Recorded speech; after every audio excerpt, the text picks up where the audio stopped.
Hello and welcome to Season 5 of Be the Good with Kate Chericello. How are we here already? Honestly, it comes down to that first step. Taking an idea, then taking an action on the idea. Getting on that train, so to speak. And now, over 50 episodes later, here we are. And that's a recurring theme with every guest.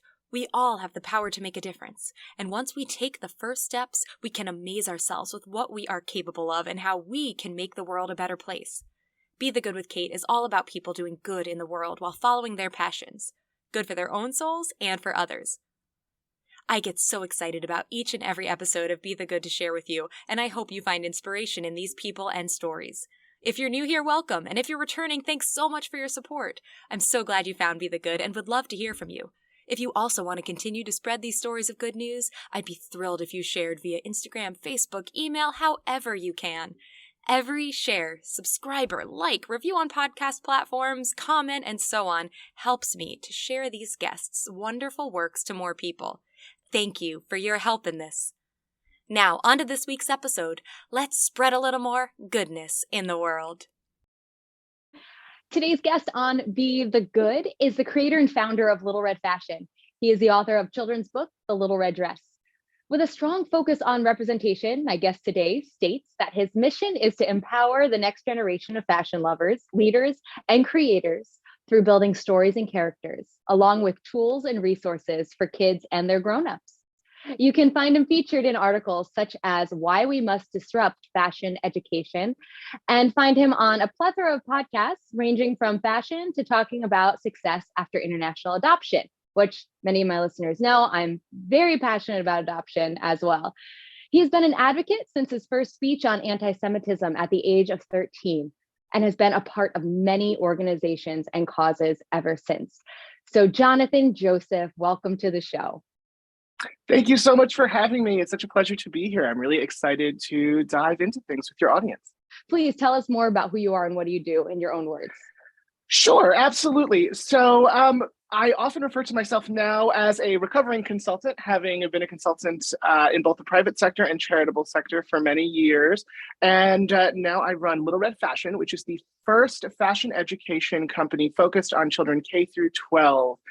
We have a publishing division, which produces books like our first title, The Little Red Dress, which is the first augmented reality kids book about fashion in history, which is super exciting. And I came through this journey in a very circumlocutive way. I think as many of your listeners will probably appreciate, the journey from point A to point B is rarely linear. And in my case, that is absolutely true. To backtrack and start at the beginning, I have always considered myself a storyteller and a narrative specialist in many ways. As a consultant, that meant helping my clients in the private sector and in charities learn to tell their stories better, the stories of their missions better. And now at Little Red Fashion, it's about telling the stories of the fashion industry better and using fashion as a lens to teach kids about the world around them and also empower the industry to right so many of its various systemic wrongs, whether that be in relation to DE&I, sustainability, or really access to capital, especially for young designers and those who are really trying to get their foot in the door. I started my work, my first job was actually as a religion teacher in my synagogue when I was like 14 years old. I started right after my bar mitzvah doing all that. And I sort of realized that I am definitely the son of a professor because I also like to teach and I like to share my knowledge with others. And so, I started running with that when I was very young, doing keynote speech introductions, doing panel conversations for the LGBTQ community, working with the Anti-Defamation League, doing workshops with my classmates and others in surrounding school districts and things like that. And this was, only a few years after the brutal murder of Matthew Shepard. So it was definitely a different time than we find ourselves in now. For me, as I guess old hat, as it were, I see so much progress that we've made, particularly in uplifting historically marginalized communities, whether they be BIPOC communities as well as queer communities. And I think, there's obviously always a long way to go, but I think it's also important to acknowledge the progress we have made in the past decades in trying to do the work that I've been doing since then. I transitioned my public speaking roles and work with nonprofit organizations into advisement after that. And I just started freelancing, really. First began with storytelling through grant writing, then it started to do morph into business plans and marketing, and really just, I was spreading my wings in how to storytell. And I found myself working for a number of nonprofit organizations, falling into fundraising management and strategic advisement to boards of directors for community-based organizations, with a focus particularly on medical charities. And then I went to Columbia for my master's in fundraising management, where I focused on what would have been termed philanthrocapitalism, or finding ways for the third sector and the private sector to work more collaboratively to achieve social impact at scale. And in that work, I ended up also crossing over into the private sector and strategically advising a number of startups ranging from legal cannabis to food products to luxury women's wear. As a lifelong armchair fashion historian and lover of fashion, that experience within the industry, doing everything from capital raising and activities to co-designing, textile sourcing, and everything else, really gave me a really nice view of the industry that I loved and had always wanted to be a part of growing up. But as with many things, sometimes when you get what you think you want, it's not always what is best for you. And so after a number of years doing some work within the fashion world, I was faced with seeing a lot of the systemic issues that I addressed through Little Red Fashion. And they bothered me, particularly as someone who has been a lifelong activist, as someone who comes from many historically marginalized groups, as someone who lives with cerebral palsy, as someone who is a queer individual, as someone who is a transracial adoptee, and had a mother who was, a plus size woman. I just realized that there needed to be a change in how we empower the next generation so that we can break these generational cycles, because just like people, I believe that industries have generational curses too. And fashion is very much one of them. And given its forefront of the media and the way that we consume media, and that it's a part of everything we all do, no matter who we are, because we all wear clothes, but especially for younger people with the media they consume, and media literacy is a big part of what I do as well. I wanted to be a part of that change. And I realized that creating stories and solutions and resources for children that were interested in fashion, that showcase an inclusive world without necessarily being dogmatic or preachy, it was important. And dovetailing lessons about fashion for kids who are interested in it with broader lessons about things like empathy and overcoming obstacles and challenges, I really felt that there was a gap in the market, in the sense that in writing this book, which all started as a result of taking a break from one of my fundraising clients. We were in the middle of a $5 million raise, and I was going crazy with this application for them. And my business partner and best friend, Ryan, said, take a step back. You're going to take the day off. We all need sometimes those friends who will just tap us on the shoulder and be like, okay, you need a break. And I am a notorious workaholic. I am also, and that is not good. And I have thankfully been blessed with a very supportive network. And in that space, I was able to come up with this story and finish this story, because it had been lingering in bits and pieces. Anyone who's listening that's a writer will know sometimes writing happens in fits and starts, and you'll have, fragments of drafts here and there. And he said, you know what, take the day off, finish that book that you started when you were still working with clients. It was a really good thing. Let's work on that. So that day off was the day that I finished the first draft of The Little Red Dress, because I wanted to tell the story of how clothes come to be. I wanted kids to understand, when they look at something in the store, how it got there, the many hands that it has passed through, and the many lives that clothes lead, not just when we encounter them, but before they get to us and after they leave us, whether that's through a consignment shop, a vintage store, a museum, if it's an archival piece. And so in doing that, I realized I was building a universe similar to any other creator. And I wanted to build a universe that was the type of fashion world that 10-year-old me wanted to see, and that 30-something-year-old me was clearly annoyed that I wasn't seeing, which is why I left. And so as I was finishing that first draft and then working through second, third, fourth, fifth drafts, I said, there's something more here. This is not just one book. I immediately had an idea for another book. And I said, okay, Little Red Dress is great. Maybe there's Little Red Soccer Kit. Maybe there's Little Red Kits, and we can talk to the kids rather, who don't think they're into fashion. A lot of people have this very narrow definition of fashion and think that if they're not into runways and couture and Paris and Milan and London, they're not into fashion. But they collect soccer kits or jerseys, or they can collect sleek sneakers. And broadening this definition of fashion to this big tent philosophy makes one really realize just how much fashion can be a lens to exploring almost any other discipline you can think of. And that's when the real magic happened, because I realized that I was onto something that was much bigger than one book, a series of books. It was filling an educational resource gap that's generations overdue. When you wrote the book, was there a market that had already been explored in kids' books focused on fashion? Had there been other books like it, or was this pretty much the first? Okay. Yes and no, in the sense that fashion for children's books prior is very often like if it's not the main driver of it may drive a plot, right? But it's often ancillary in the sense that they're not really meant as stories to teach kids how fashion as an industry works or as a field can be explored. Often it's just an anecdote or an ancillary component of a plot line, or it's just a plot device. I will say, for example, though, Eva Chen from Instagram definitely has her series that's fantastic, that touches on the power of fashion, but again, uses fashion in a way that we do, but isn't so on the nose. For me, I want to appeal to the kids who want to learn about fashion and the kids who want to learn but are bored with a lot of the stuff that they're already getting. That's my thing. I think at face value, when you hear about Little Red Fashion, you think, oh, okay, so this is for kids who just want to be a part of fashion and be a fashion designer. Yes, but also might be a future stylist, might be a future marketer, might be a future textile specialist and be really into STEM and might invent the next Kevlar or the next spacesuit. When the spacesuit was originally developed by NASA, the seamstresses who created it were actually from Playtex, the bra company, because they were the only ones with the technical prowess to have seam allowances so tiny that they wouldn't cause a hole in a spacesuit.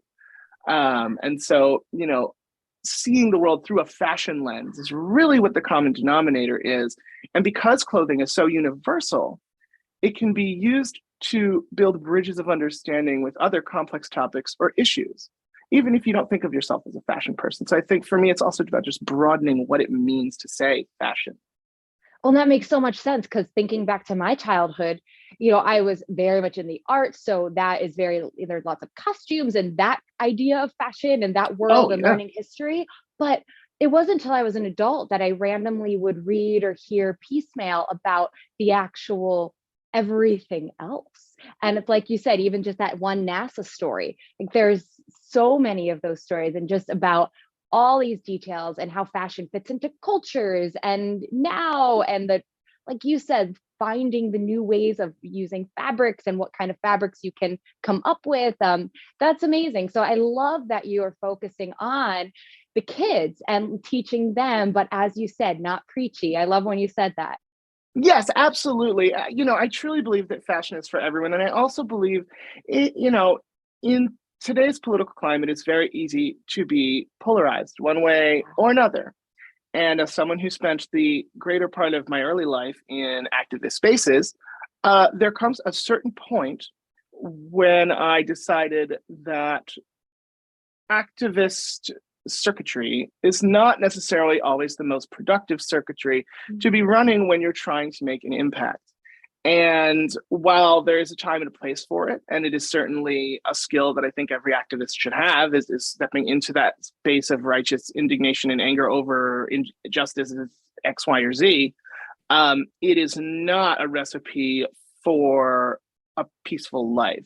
And it is not necessarily a recipe for achieving forward-moving good beyond your immediate circle, beyond your immediate echo chamber, because many of us fall into those, self-included. It is human nature. And so when I think about leaving generational impact, and when I think about the types of messages that I want to leave for the next generation through the work that we do at Little Red Fashion, it is not my job and it is not my purview to dictate what any one family, child, parent, caregiver, grown-up and how they want to dialogue with those children in their lives goes. It's not up for me to do that. What it is for me to do is to use fashion as a way for them to broker difficult conversations or learn about themselves and their background and their culture and their community. And by providing at least something for everyone, then we are able to reach as many people as possible through the universal language that is fashion. And that includes, as I said, kids who don't even realize they are into fashion, even if they are, and grown-ups too. One of the wonderful side effects of this work has been the fact that, if you can explain something to a child, adults tend to get it as well. Very true, for sure. It's like you hear all the stories about parents doing math homework with kids and being like, I never knew this, or history class, or whatever it is. So never too late, right? No, absolutely. Yeah. Tell me about some good news moments. Speaking of all of these great things that come from opening our eyes to new insights and new ways, some good news moments over the years, either from the book or from your greater work in this industry. Sure. I mean, oh gosh, I've had so many blessings in my life when it comes to my professional career. Some of the earliest and most formative for me were definitely, let's see. Well, for one, as someone who does love public speaking, I will point, and if anyone listening, if you're an educator, God bless you, A, but B, always being on the lookout for those students who show an inclination towards certain things, particularly if they involve things like public speaking, which is statistically the number one fear most people have. I was very lucky to have teachers who recognized that I was good at it and would put me in different programs and incubators and things like this to build my skills in that arena. And I was invited to be part of a global leadership summit that was put together by a congressional body at the time. I was 18 and 19. And I went to Vienna, Budapest, Prague, China, and was doing work in tandem with that group, doing things like keynote speech introductions for members of the State Department and things like that. I remember giving my first, State Department keynote introduction for Colin Powell. And so I just remember that sort of being a very formative memory in terms of the power of words and the power of speech writing and the power of again, storytelling, to bring it back to my common denominator of all things I do, whether it's in a grant, a balance sheet, or a storybook, is storytelling. And so that's definitely one. Another one, of course, is finishing the book. Starting a company just before COVID hit was not in the plan. None of us could have seen it coming, and learning to roll with the punches and produce a book through a pandemic and a lockdown was definitely a journey. There were definitely unseen delays, but the sheer fact that we were able to create a first in fashion history, which is the first augmented reality kids book about fashion ever, is absolutely one of my biggest wins. And getting support from stalwart figures within the fashion industry like Fern Malice and Iris Apfel has definitely obviously been amazing. And right now we're really at that point where every other day is a blessing, because we've been building very diligently and slowly this growing organic community of people who believe in our vision and what we're trying to put out there. And it's just growing every day. And so every day there's someone who's either leaving a comment about how they love the book. We were able to, in our first cycle of our literacy program, which is our fiscally sponsored program that allows us to give away copies of the book that are sponsored by generous donors like the Tremaine Foundation and in other individuals. We were able to give away 300 copies of The Little Red Dress to children in our partner programs. We have partnered with Reading Partners, Horizons, and Reading is Fundamental to be able to get free copies of the first augmented reality kids book about fashion to as many kids as we can across the country. And we are looking in 2023 to be expanding to children's hospitals as well to get free copies of our resources there. So that's been really great. And then as of this week, we are wrapping up our first workbook that accompanies The Little Red Dress, which is a third grade reading, writing, and literacy workbook that hits every non-STEM Common Core standard in the literacy strands for third grade, using fashion as the lens to teach about phonics, teach about conjunctions, teach about glossaries, teach about really all of the characters that we've built through our little universe in The Little Red Dress.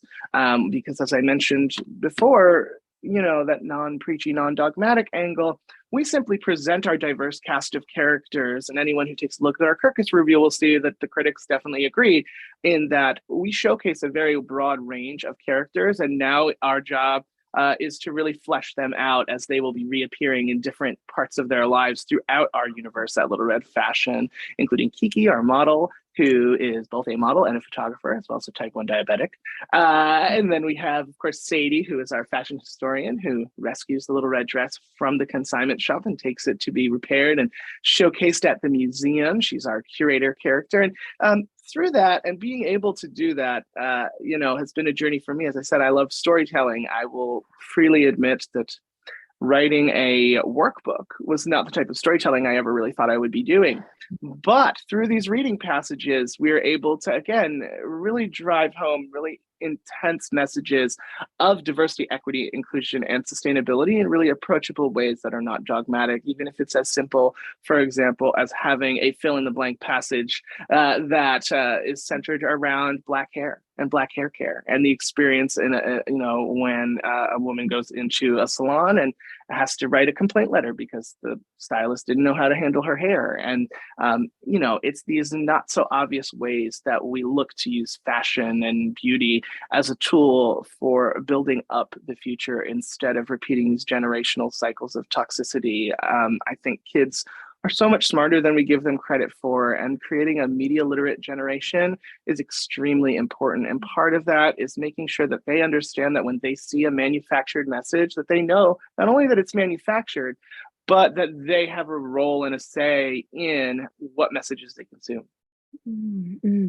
I love that this is all, there's or not all, but so much of this impact that you're currently focused on is coming from a children's book. And it just really is a great reminder too to listeners that the inspiration, the teaching can come from so many different sources and not always the ones that are the most obvious and in our faces, right? It's a children's book and it's teaching so much. And I mean, I'm sure you could also, I can think back to books I read at the age of 5 and 6 that have always stuck with me. And so you creating this, what is that? Is that the workbook? No, this is one of my favorites. This is my original copy from when I was a little kid. I always keep it with me. So, I'm definitely influenced by so many kids' books. I mean, I was an Eric Carle kid. I was a very big fan of Eric Carle, Ludwig Bemelman, and Madeline, of course, was a very big Madeline fan.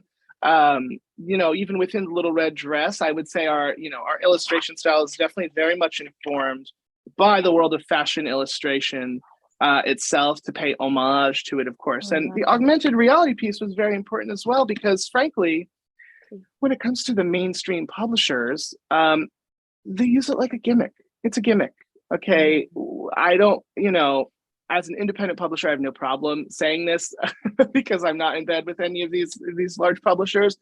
I don't think anyone really cares if Thomas the Tank Engine goes across your dining room table. I don't think anybody really cares if Iron Man circles around your living room.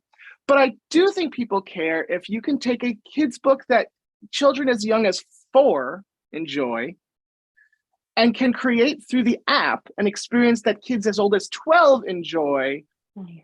That's the kind of thing people care about, because you have longevity of resources. How many parents listening, or uncles, aunts, gunkles, grown-ups, have bought a kid a book? The kid likes the book, okay, they read it once, and then the book is done, right? It's a sunk cost. The beauty of augmented reality, and why I wanted to focus on that with the 12 titles that are like the Little Red Dress, that are coming down the pipeline, to say nothing of our non-augmented reality offerings that we are working on, which I'll dive into in a minute, is that we can update apps all the time, and we can add dynamic resources over time. And one of the projects we're currently in negotiations for actually involves breaking open the archive of Bonnie Cashin. For those of you who are not familiar with Bonnie Cashin, she is probably one of the most important designers in American history that you don't know about. She is the co-founder of Coach. She was responsible for the first commercial passenger flight aviation uniforms for American Airlines. She invented layering. I am a big fan of layering. If you like layering, Bonnie Cashin, Concept of hardware on a handbag, Bonnie Cashin. The classic toggle closure on a Coach bag, that's Bonnie Cashin, inspired by the convertible that she drove around Los Angeles that was holding down her convertible top. And she would order them directly from the industrial manufacturers. You know, and throughout the book, we're able to, again, create these experiences where in concert with groups and archives and institutions, we will be able to rotate through and change things over time, creating a dynamic resource. So, you know, yes, is it a premium product in the sense that it's a $27.99 kids book? Yes, but it's a $27.99 kids book that gets value added over time and can appeal to your 4-year-old and your 12-year-old and bring them together, because sometimes they want to read with each other. I think, you know, using storytelling and technology, you know, instead of this anxiety-ridden relationship that I think a lot of adults have with technology and children, which to some extent is absolutely warranted. I think it's not a matter of saying my kids should have no screen time. I think it should be, what is the screen time they have doing for them? And how is it a resource dense? I often talk about resource density. How resource dense is that screen time? And how can we leverage it to really improve educational outcomes? Because we see with the data, especially for neurodivergent children, I myself have ADHD, my co-founder is dyslexic, you know, how can neurodivergent children better engage with text? Well, actually digital formats work really well for them. And with augmented reality environments, because you can hold your phone up and be walking around a digital exhibition, or you can have a runway in your living room that you're watching the Little Red Dress walk down the runway with crowd reactions that teach about the contributions of people like Eleanor Lambert to the Battle of Versailles, or Eunice Johnson and the Ebony Fashion Fair, or Pat Cleveland. Those are the types of things that reluctant readers often get engaged with, because it's something different than someone with ADHD. That ability to even just like get up and wiggle around and like explore it is really beneficial and does hold interest and maintains better learning outcomes. And so pushing augmented reality from gimmick to resource is a very big part of my mission.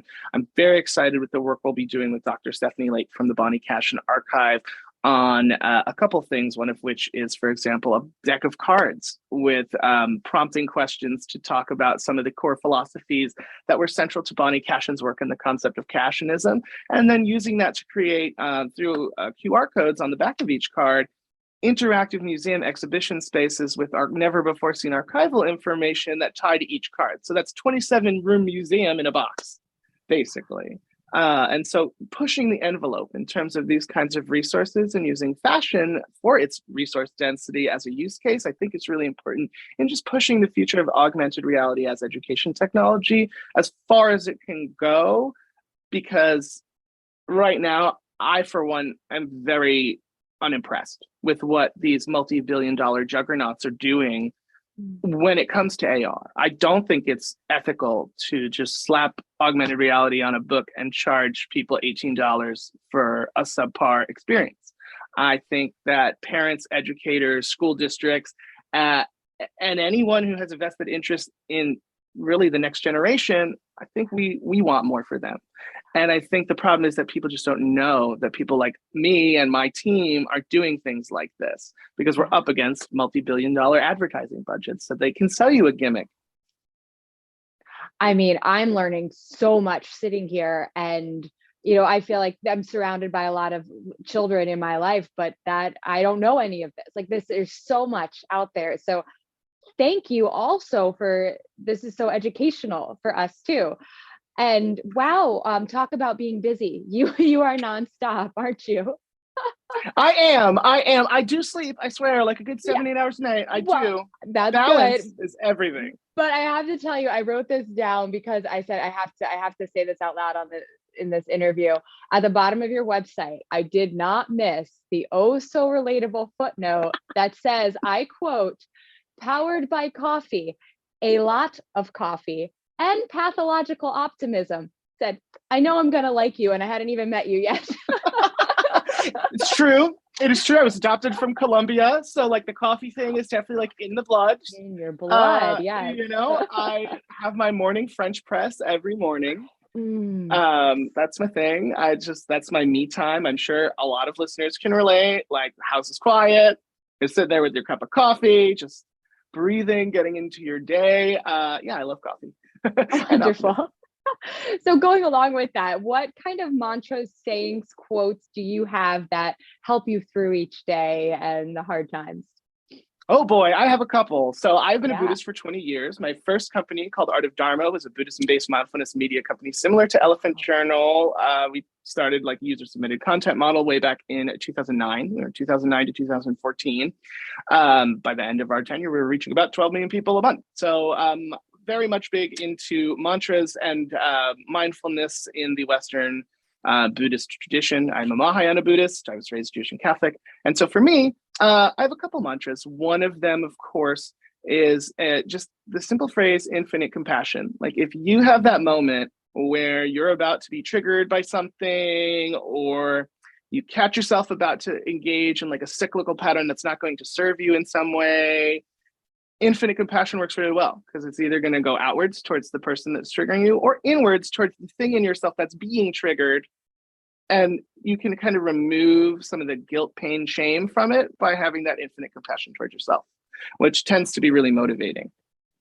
So that's one of my favorites. Also, I know just the zeitgeist, someone listening is probably trying to manifest some money or something abundance-wise. So one that I teach my friends all the time that seems to work for them and myself, the universe is my bank. Is a really nice affirmation because it pushes you out of lack mindset. And I think that's really beneficial for a lot of people as well. And then I will say, on a more Buddhist specific note, there is the Heart Sutra in general. So the Heart Sutra really is a very short text, not really a mantra. There is a mantra at the end of it, Gate Gate Parasam Gate Bodhisvaha. And roughly translated, it's like gone, gone, gone beyond, gone to the other shore, meaning like you've crossed the waters of nirvana and you have now, you're now in that peacefulness. Now, it's a very dense text. It is definitely not like a beginner Buddhist construct, but there are a number of really great books. There's one particular by Redfern that really dives into it on a granular level. What I like about it and what I think is really beneficial is it calls you to realize that things are neither good nor bad, they just are. And I say that fully cognizant of the many struggles people face from various, intersectional realities and historically marginalized groups. But there's this Buddhist concept called upeksha, or equanimity.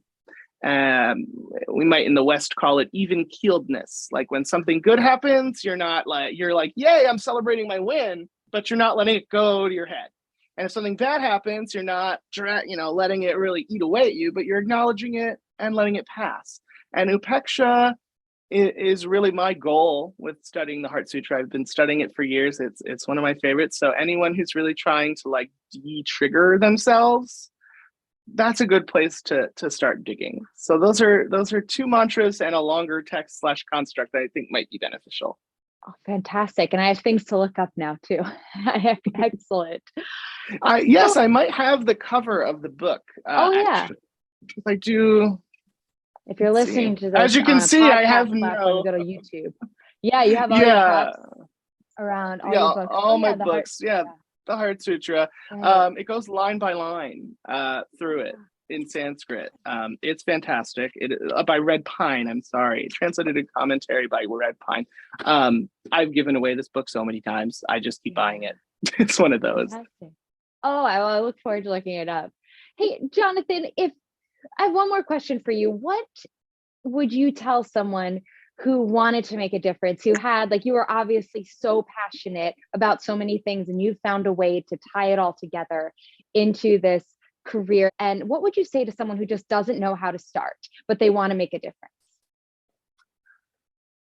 The first thing I would tell that person is to sit. Sit and listen to your own breathing for as long as you can stand. And in that space, figure out what aligns with you in terms of, if you're a multi-potentialite like me and a million different fires are going on and you want to put them all out, it's not about putting them all out at once. Where can you start with what you have now.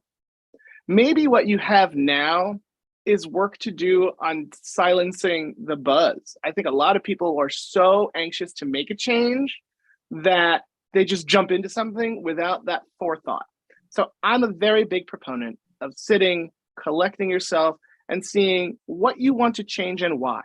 Because in identifying the why you want to change something, you'll be able to separate it from ego, or something I see a lot, from procrastination. Because for some people, procrastination actually takes the form of putting out other people's fires so you don't have to focus on your own. And so sitting with yourself to question, why do I feel this compulsion to change X, Y, or Z, so that you can start on the right foot. And if you determine in sitting that, oh, you know what, actually, I don't actually want to change this. I just want to do something because there's something else in me that it's deeper that I haven't quite gotten to. And maybe you'll find that what you want to fix is actually a manifestation of something that you need to heal in the inner child. And then what you can do is use that to move forward and say, okay, so that's what I did, right? With Little Red Fashion, I healed, AFO leg brace wearing, long sock having me, and my relationship with embodiment of self through fashion as the intermediary. And I heal that by creating things that 9 and 10-year-old me would have loved. And by extension, it resonates with 9 and 10-year-olds now, because they're having those same feelings of navigating their embodiment and their selves as they develop. And so sit. I know that is like not the most expected answer, maybe. And I'm sure plenty of people listening are like, okay, but what else? But really, I cannot underscore enough how important it is, because from direct experience, if I had done a little bit more of that earlier in my life, particularly around the age of like 19, 20, after my mother passed away from metastatic breast cancer, I would have better processed my grief and been a much more effective leader for certain periods of my time, and have saved myself a lot of grief, because I would have put my own fires out instead of putting other people's out. Part of that earlier, that I mentioned that activist circuitry, part of the reason now, retrospectively, that I feel that I fell so hardcore into that mindset, which had its benefits in certain ways, but part of the problem was that it also causes burnout. And I'm sure a lot of your listeners are struggling with burnout. Most of us are after this pandemic. And I say after, even though it's still going on, but you know what I mean. You have to fill your own cup before you fill someone else's. And if you don't take the time to sit and genuinely just listen to yourself and tune into your body and your nervous system and like recalibrate, you may get confused. You may get confused by your willingness and desire to be compassionate and create positive action. Sometimes our own inner demons wear those desires as a costume, speaking of fashion. And so, being able to suss that out, I think, ultimately helps you do the best work that you can, and also ultimately leads you into being in alignment with your purpose and your true purpose, not the purpose you feel like you're latching on to because it's the thing you can put out now instead of focusing on the deeper thing. Because I see that all the time, and I think that's something that's not talked about as much as it should be. Yeah, I'm just gonna say everybody needs to rewind and go back and listen to that section at least one more time, because there was so much there and so much to really, like you said, sit with, both literally and figuratively there. Yeah, get a good cushion. Like, that's the thing. Get a good cushion. Fantastic. Wow. And you said an unexpected answer, and it truly was, and it was so exactly what I know I needed to hear, and I'm sure lots of people will agree. So thank you for that. Jonathan, please, where can we find you, follow you, find your book, all of it? Certainly. Well, on a good note, we sold out of the first printing, but you can get your pre-order on shop.littleredfashion.com is where you can absolutely find a copy of the Little Red Dress, and soon the downloadable workbook for 3rd grade, which will be priced at $4.99, because fashion is for everyone, and who doesn't love some saucy activities? As far as myself personally, I am on Instagram at TheRealJJoseph. You can also learn more about Little Red Fashion and meet some of our advisory team at littleredfashion.com. We are also podcasters as well. We have our Little Red Village podcast available on all streaming platforms, which is where we dive into the who, what, when, where, why, and how of fashion with fashion industry professionals in the service of explaining to kids just how they got to where they are in the industry, what challenges they had, and what advice they have for kids who might want to do what they do sometime in fashion. And our second season that's off to a great start. For those of you who are interested in the plight of what's going on in the Ukraine, we interviewed a number of amazing Ukrainian designers discussing how the war has affected them and their business, and how they are designing through it. Some of them are really truly heroic, pivoting entire factories to producing tactical garments instead of ball gowns. I mean, very, very interesting and very impactful stories that we've been able to tell. So that is our Little Red Village podcast, as I said, available on all streaming platforms. And my personal website for anyone interested is therealjjoseph.com. Excellent. Those will all be in the show notes as well if people are listening on the go. Thank you so much. I feel like we got like 5 different podcast episodes in one here today. There's so much. I personally can't wait to go back and revisit it all. Thank you for your time, for your passion, for what you're doing for our world. Oh my God, absolutely. Thank you so much for having me. It's been such a pleasure. I hope each and every one of you listening has enjoyed this episode, and I look forward to connecting with each and every one of you on social media. Thanks so much for listening to Be the Good with Kate Chericello. Whether you're listening on YouTube or via podcast, it would mean the world if you liked, subscribed, and or left a review.